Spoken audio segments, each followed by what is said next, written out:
Hello students, once again welcome back to your one and only most trusted Gyanjyoti coaching centre. তো students, আজকের ভিডিওতে আলোচনা করব তোমাদের সাথে নর্থ বেঙ্গল ইউনিভার্সিটি অধীনস্থ বিভিন্ন কলেজগুলোতে তোমরা যারা পড়াশোনা করছো থার্ড সেমিস্টারে তোমাদের ওয়েব টেকনোলজি বলে যে সাবজেক্টটা রয়েছে আইডিসি তে, তোমাদের কিন্তু আমি ধারাবাহিকভাবে কিন্তু ওয়ান আফটার অ্যানাদার বিভিন্ন ক্লাসেস গুলো নিয়ে আসছি।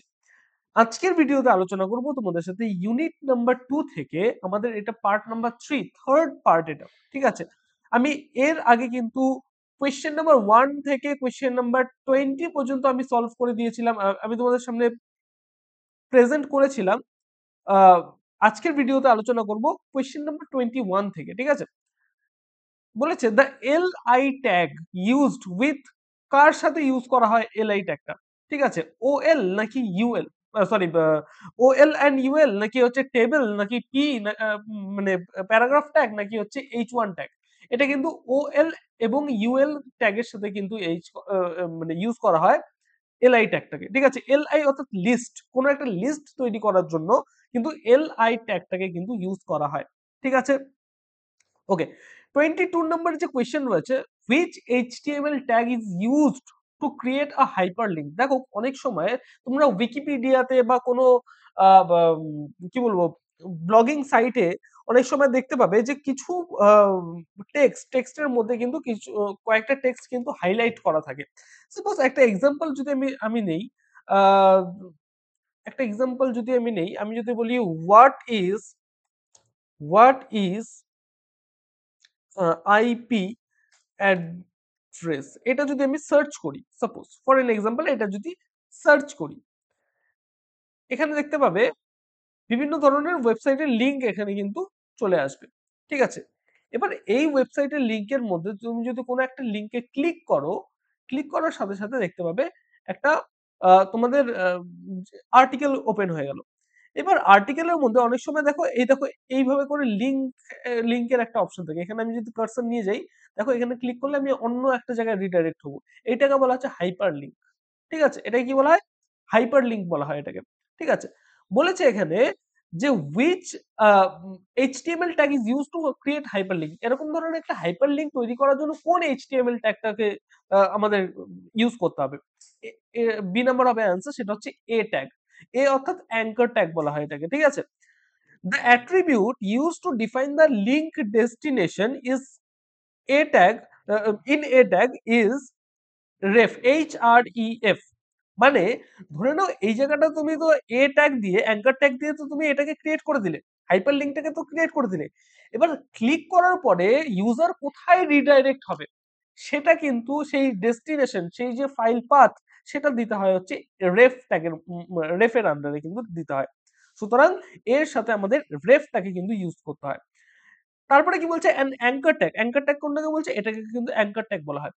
An anchor tag without ref attribute is a place holder link. ঠিক আছে, একটা যদি অ্যাঙ্কার ট্যাগের সঙ্গে যদি রেফ না ইউজ করা হয়, সেটাকে বলা হচ্ছে প্লেস হোল্ডার লিঙ্ক। বোঝা গেল? 25 নম্বর কি বলেছে দেখো, which tag defines the main content visible to users? ইউজার্সদের মানে আমাদের সামনে যে যেই কন্টেন্ট গুলো আমরা দেখতে পাই, দেখো এই যে সাইটটার মধ্যে আমরা বিভিন্ন ধরনের কন্টেন্টস দেখতে পাচ্ছি।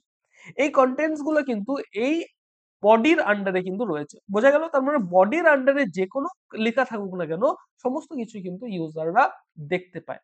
বোঝা গেল? 26 নাম্বার কি বলেছে, which of the following is an empty tag? যে ট্যাগের মধ্যে কিচ্ছু থাকে না, সেটা হচ্ছে বিআর ট্যাগ।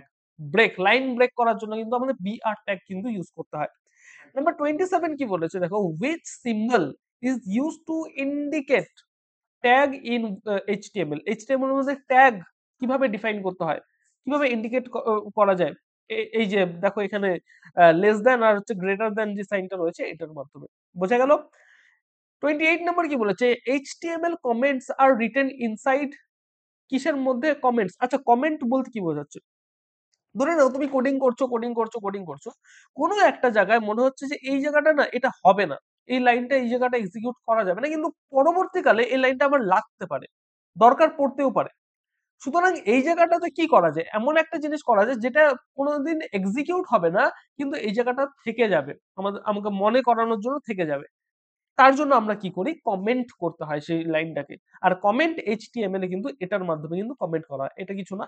ঠিক আছে, এই দুটোর মাধ্যমে কিন্তু কমেন্ট করা হয়। আর এই জায়গাটা থাকবে তোমার কোডটা, যাকে কমেন্ট করতে চাইবে এই জায়গাটা তোমার কোডটাকে দিতে হবে।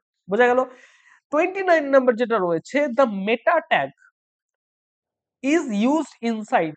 মেটা ট্যাগ বলতে কি বোঝাচ্ছে? দেখো, কোন একটা সাইট, ধরো এই যে ওয়েবসাইটটা রয়েছে, তুমি যেটা দেখতে পাচ্ছ এই ওয়েবসাইট, আমি র্যান্ডম একটা ওয়েবসাইট নিলাম। এই ওয়েবসাইটটা কি কি আছে, তুমি যদি গুগলে সার্চ করো তাহলে এই ওয়েবসাইটটাকে পাবে।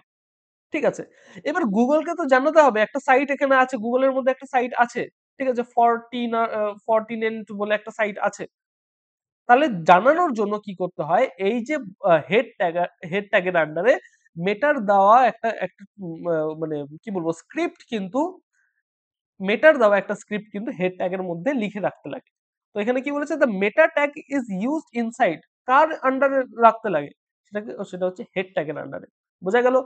30 নাম্বার যেটা কোয়েশ্চেন আছে আজকের ভিডিও লাস্ট কোয়েশ্চেন এটা, which tag is used to display the pre formatted text. একটা টেক্সটকে যদি তুমি ফরম্যাটেড করতে চাও, মানে সুন্দর মতো করে যদি লিখতে চাও, suppose আমি যদি এই যে কোয়েশ্চেন গুলো তোমাদের সামনে দিয়েছি আমি, এই কোয়েশ্চেন গুলো যদি আমি একটা লাইনে দিয়ে দিতাম, সেটা কি হিউম্যান রিডেবল হতো? একদমই না। তার জন্য আমি কি করেছি, ফরম্যাট করে দিয়েছি। দেখো, এই একটা যে কোয়েশ্চেনটা বোল্ড আছে, তারপরে এ বি সি ডি কি সুন্দরভাবে সবকিছু সাজানো আছে, তার মানে কি এটা প্রি ফরম্যাটেড আছে। তো কোডিং এর ক্ষেত্রেও HTML এ প্রি ফরম্যাটেড করার জন্য কিন্তু এই ট্যাগটাকে ইউজ করতে হয়। বি নাম্বার হবে অ্যান্সার, সেটা হচ্ছে প্রি ট্যাগ কিন্তু ইউজ করতে হয়। বোঝা গেল? আই এম 100% সিওর যে তোমরা কিন্তু এই সমস্ত যে কনটেন্টস গুলো রয়েছে, ঠিক আছে, এই সমস্ত কনটেন্টস ইউটিউবে কোনো জায়গায় পাবে না। আমি কিন্তু এই সমস্ত কনটেন্টস তোমাদের জন্য নিয়ে আসছি, এবং আমার তৈরি করা, আমাদের সেন্টার থেকে তৈরি করা যে বই রয়েছে, সেই বইটাও কিন্তু তোমরা পারচেজ করতে পারো। ঠিক আছে, আহ, সো সো যদি পারচেজ করতে চাও, তোমরা কিন্তু ভিজিট করতে পারো pisticall.com এ, কিন্তু তোমরা ভিজিট করতে পারো। এখানে দেখো দুটো অপশন রয়েছে, তোমরা ইবুকও পারচেজ করতে পারো, তোমরা হচ্ছে ফিজিক্যাল কপিও পারচেজ করতে পারো। দেখো, ইবুকের জন্য 99 রুপিস তোমাদের চার্জ রয়েছে, এবং ফিজিক্যাল কপির জন্য রয়েছে 140 রুপিস। বোঝা গেল? সুতরাং যদি বুক পারচেজ করতে চাও, অবশ্যই যোগাযোগ করো। জ্ঞানজ্যোতি কোচিং সেন্টারের অফিসিয়াল হেল্পলাইন নাম্বারে তোমরা যোগাযোগ করতে পারো, অথবা আমাদের কোর্স পারচেজ করার জন্য কিন্তু যোগাযোগ করতে পারো। অফিসিয়াল হেল্পলাইন নাম্বার দুটি কি কি, 7076398606 নাম্বার, অথবা 6295916282 নাম্বার। দেখা হচ্ছে একটা নতুন ভিডিওতে নতুন কোনো টপিকের সাথে। Till then keep learning, keep exploring. Thank you so much.